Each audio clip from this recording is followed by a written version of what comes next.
Sasa tuzungumzie sasa mpira wetu bwana.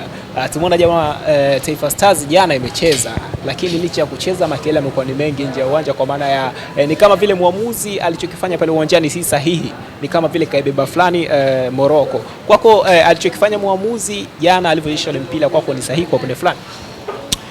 Mimi ninachoweza kukisema ni kitu kimoja.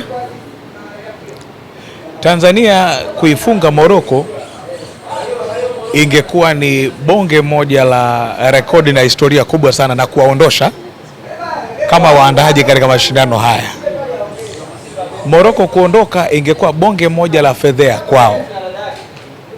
Wote tunakubali kwamba Morocco kwenye kila kitu wametuzidi, wao ndio walisia. Sasa tukienda kwenye pitch, mimi kwangu kama chuma, Tanzania imenyongwa. Tanzania imefanyiwa hujuma. Tanzania imefanyiwa ukatili na mwamuzi wa mechi ya Morocco na Tanzania. Mimi naweza nikasema kwa kwenda mbali, ni mechi ambayo ilikuwa imejadiliwa kwamba fanya unavyoweza Morocco iende hatua ya robo fainali, kwa sababu ya ukubwa wa Morocco na kibiashara pia. Bado Tanzania katika uga wa kimichezo kimataifa kwa level ya timu ya taifa hatujafikia value ya Morocco. Maana biashara zingefanyika. Nakwambia. Sasa Tanzania ikiitoa Morocco, robo finali anaingia nani kuangalia mechi? Kama Morocco mwenye vibe ambaye mwandaji hayupo, anaingia nani? Kwa ndio maana ikae imetumika hujuma kubwa. Itosha kusema mwamuzi amefanya hujuma. Mwamuzi amefanya mambo ya kishamba, lakini sio kwa kupenda. Amelazimishwa afanye uhuni ule. Alilazimishwa Yes. Morocco walitufunga goli la kwanza. Kwa nini walicheki VAR kule? Kwa nini walicheki? Walitaka wahakiki. Kwetu sisi mchezaji ameangushwa kwenye box. Na hile kama Idi Nado alikuwa amejiangusha, amemwadaa mwamuzi, basi mwamuzi angempa kadi ya njano. Mmoja tu kadi. Mwamuzi ni muhuni kabisa yule. Ndio walisia. Muhuni kabisa mwamuzi. Hata hicho pia kuja kuangalia kipindi cha pili pale, kuna video ambayo imeendelea kutrend ikimuonesha waamuzi wakiwa wanazungumza na ule boss, si boss, yule kiongozi mmoja. Ndio maana nasema mpango mkakati ulikuwa umekwisha pangwa. Tanzania isifanye chochote kwenye ule mchezo, kwa sababu cha kwanza hawakutegemea wangekutana na intensity ile. Unaelewa vizuri? Walipoona muda unazidi kwenda, kwa sababu lazima muangalie kama wafuatiliaji wa mpira. Morocco wakati inafanya substitution zake 2 mfululizo, Morocco mpaka anatoka Brahim Diaz, unaona kabisa Morocco ile nguvu na ubora wa kushambulia kwenye lango la Tanzania ulipungua. Walipoingia kina Mombo na wenzake kina Nado hawa, upepo kakata Morocco. Na ndio maana lile tukio ikabidi wainusuru Morocco. Morocco imenusuriwa kwenye aibu. Ndio walisia. Sisi tumefanyiwa hujuma kutokana na udogo wetu. Ndio walisia. Kwani kibiashara duniani, wewe timu ya 11 duniani sana, wewe 110 na ngapi huko? Wameamua kutuonea. Lakini sio sahihi kimpira. Siungi mkono, ila sio sahihi kimpira walichokifanya. Na ni aibu. Ni aibu. Marais wote wako pale. Wote wako pale marais. Linakwenda kufanyika tukio la kihuni kama lile. Mimi sijapendezwa nalo hata kidogo. Yes. Hata kidogo. Na laani vikali ujinga ule. Tukio limekuwa likifanyika siku zote, ina maana ni dunia nzima kwa timu kubwa. Na ile mechi tungepata tuta, tungeweka nyavuni 120, Morocco alikuwa anatoka. Nakwambia Morocco alikuwa anatoka kwa sababu moto ambao ulikuwa unaenda ni wa moto kweli kweli. Nakwambia Morocco angechomoka ile mechi. Huo ndio uhalisia. Kwa sababu maji yashaanza kushafika shingoni. Wewe ukibisha, kwa nini umekataa penalti ya wazi ile? Si unabisha? Mimi naamini kama mwamuzi angeamuru iwe penalty, Morocco tungeitoa. Wewe ambaye uamini, naomba unipe majibu. Je, Nado alijiangusha? Sasa kama alijiangusha kumdanganya mwamuzi, kwa nini mwamuzi hakutoa kadi ya njano? Baada zuri watu wa mpira sasa, sio changamoto ya afya akili, watu wa mpira ndio tujadiliane hapa. Kwa nini? Tumshukuru Mungu, insha Allah limeshatokea, basi hakuna shida. Tutakutana 2027. Yes, basi insha Allah. Chuma cha Mjerumani, licha ya muamuzi kuzingua kwenye hiyo mechi, lakini tumeona watu wakilalamika sana kuhusiana na kapteni, kwa maana hajafanya kazi yake katika kipindi kile, alafu ni dakika za jioni. Bwana Samata, mimi nadhani Watanzania tusiwe watu wa lawama, tuangalie tuna wakuzaje wachezaji wetu katika misingi ya mpira. Ukweli usiopingika, mimi siwezi kumvunjia heshima Bwana Samata. Amefanya kadri ya uwezo wake, na mpaka sasa, na uzuri hata mwenyewe huwa anakiri kwamba mahali ambapo nilipofika hata 2027 nitawaachia vijana wafanye kazi.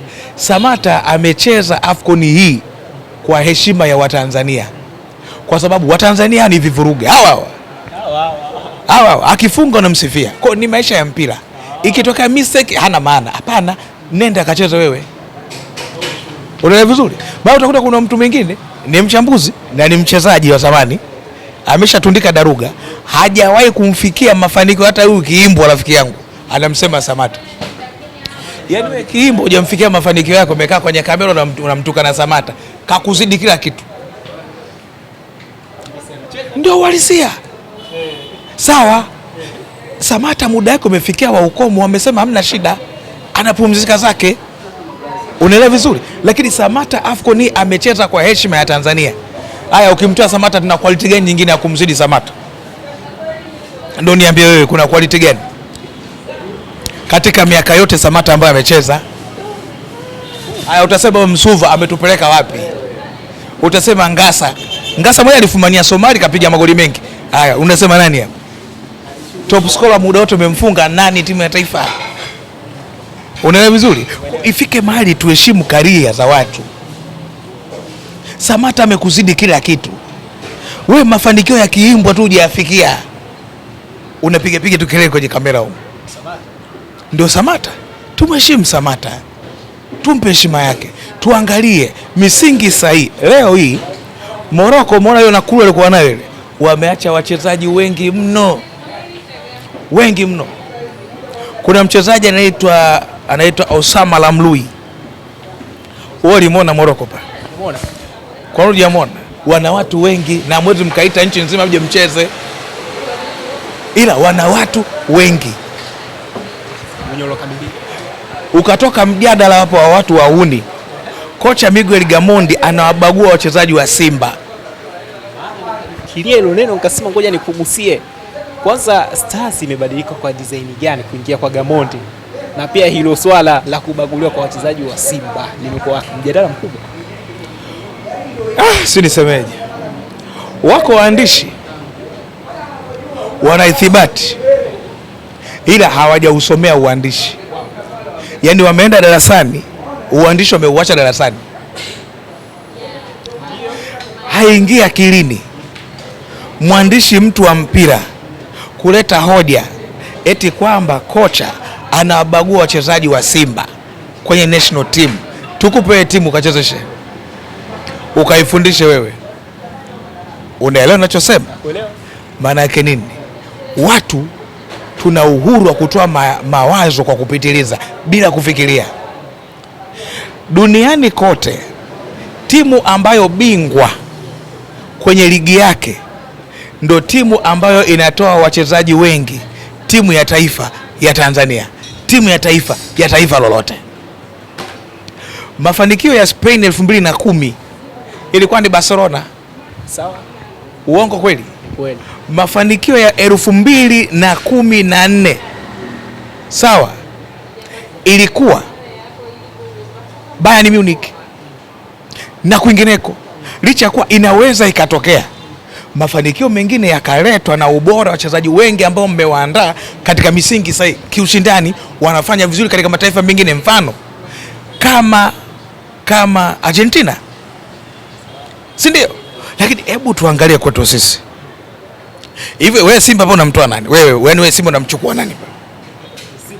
Unaposema kocha alikuwa anabagua wachezaji wa Simba, hivi inaingia akilini kabisa umchukue beki mzao wa Simba umwache Ibra Baka kweli? Sio kweli. Inaingia akilini umchukue beki mzao wa Simba Semfuko umwache Mwamnyeto umwache Jobu? Inaingia akilini? Haingii akilini. Kwa hata hapa ambapo tumefika 16 bora, hii timu ya taifa ya Tanzania ni kutokana na ubora wa wachezaji wa Yanga Afrika. Unabisha na kupa takwimu.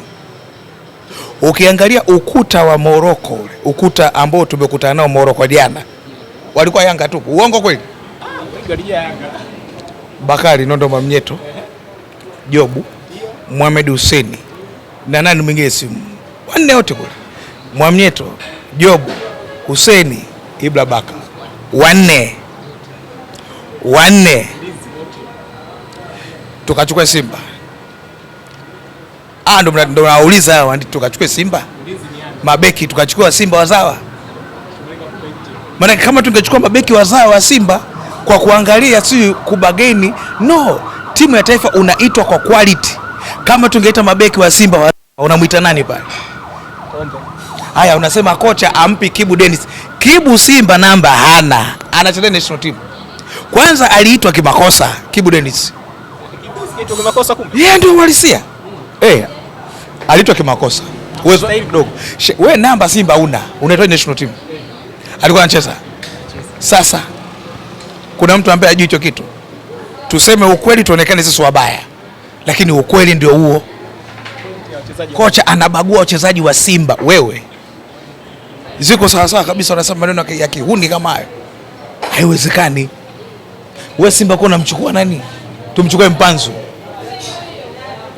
Unaposema kocha anabagua wachezaji wa Simba, haya kule Simba tumchukue nani? Rushen Deroko. Anakuuliza wewe. Aua. Tumchukue nani kule? Tumchukue nani kule? Haiwezekani. Sasa mimi nimpongeze kocha Miguel Gamondi. Cha kwanza, huyu kocha asipoingiliwa huyu, tumepata kocha kweli ambaye anatuthibitishia ana uwezo mzuri wa kuimpozi mbinu kwa wachezaji wa level ya kawaida kwa matakwa ya mpango mkakati wake kulingana na mechi, na akafanikiwa. Gamondi yeye ndo walisia. Gamondi kwenye lile kundi ambalo tulicheza la Chani lile, angeshinda mechi zote. Nakwambia, tungekuwa na kocha Miguel Gamondi, Chani ile ingebaki. Anaondoka nani na Chani hapa? Tuna kocha la mpira Miguel Gamondi.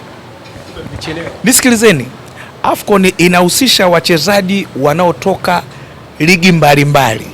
Chani inahusisha wachezaji ambao wanaotoka ligi za ndani. Na ndio maana kwenye AFCON ukumuona Lamlui. Kwenye Chani Lamlui kachukua Chani na Morocco. Unaelewa vizuri? Manake kama Morocco ile ya watu wa kigeni kutoka mataifa mbalimbali, ligi mbalimbali, tumezulumiwa. Kina Lamlui hapa tungewangangania. Nakwambia tungewangangania vizuri sana. Narudia, kocha Miguel Gamondi tungekuwa naye kwenye michuano ya Chani, ubingwa wa Chani ungebaki hapa. Kama Morocco tumecheza nayo robo finali michuano ya Chani, wakatufunga goli lile, si ndio? Tumecheza nao hatua ya mtoano AFCON na wachezaji wa kigeni namna ile, wakatufunga goli moja na wakatunyima goli letu la penalty. Tungekuwa na kocha Miguel Gamondi kwenye Chani, hii Chani ingebaki.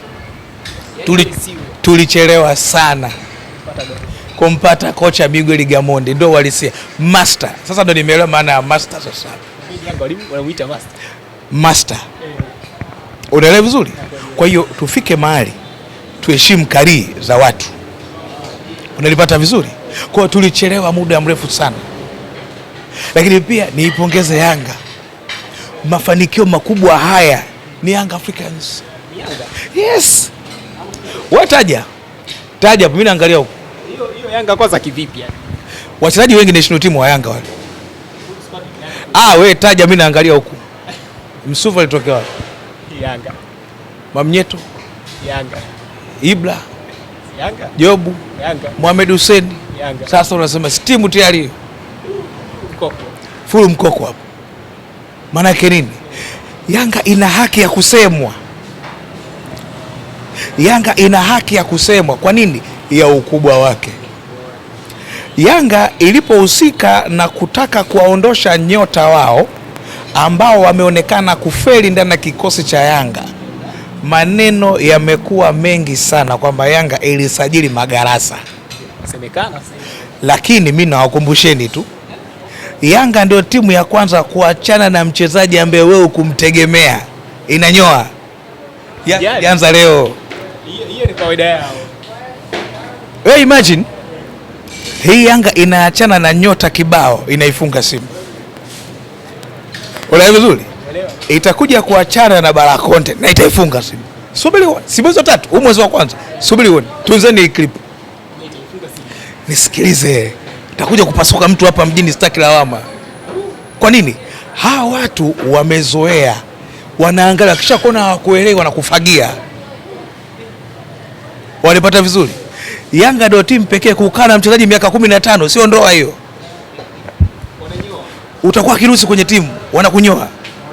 Wewe unaamini Yanga kuachana na Ucho? Yanga imeachana na wachezaji wazuri tu mpaka dakika hii, si ndio? Imefungwa. Haijafungwa. Hii Yanga wakati nakwenda katika hatua ya michuano Liga ya Mabingwa, hatua ya makundi, kila mmoja alikuwa anasema la kwake, mpaka wachambuzi walikuwa wanachambua kwa hisia, mpaka leo hii wanarudishia matapisho yao. Bwana, tunaomba radhi, Yanga inatufunga mdomo. Wewe sio mtu wa mpira. Ndio maana mimi sikuwakatia tamaa wachezaji wote hao. Ila itakapofika mahali wamezingua, Yanga sio